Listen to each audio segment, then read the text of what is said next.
গাড়ি ভাড়া তো বৃদ্ধি পাবে 100%। সাধারণ মানুষের অবশ্যই দুর্ভোগ, গাড়ি ভাড়া বাড়বে, সব কিছুই বাড়বে। এখন আমি মনে করি আমাদের সাধারণ মানুষের ভোগান্তি, সরকার ব্যর্থতা, সরকারের লোকজন যারা আছে তারা ব্যর্থতা, তাদের ব্যর্থতার কারণে এই সমস্যা।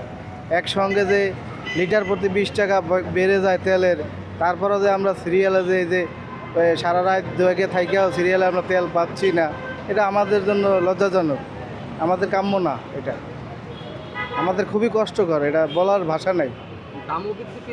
20 টাকা পার লিটারে বেড়েছে, নিউজ পাইলাম আজকে।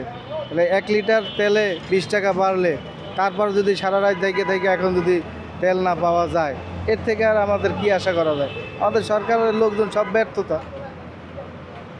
আমি তো মনে করি তাই। কন্ট্রোল নাই, কন্ট্রোলের বাইরে। 1 লিটার তেলে যদি 20 টাকা বাড়ায়, তাহলে কেমনে চলবো আমরা? সাধারণ মানুষ কি করব? বুঝেন, এই তেলের দ্বারাই তো সব কিছু হবে।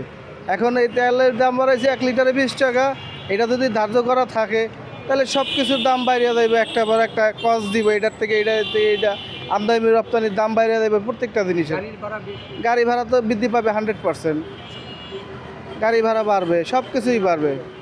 পণ্যের দামও তো বৃদ্ধি হবে অবশ্যই, প্রত্যেকটা পণ্যের দাম বৃদ্ধি হবে।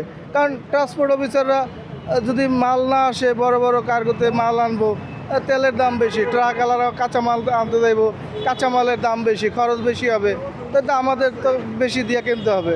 তাহলে আমরা কই আছি? সুখে নাই তো, শান্তিতে নাই, স্বাভাবিক।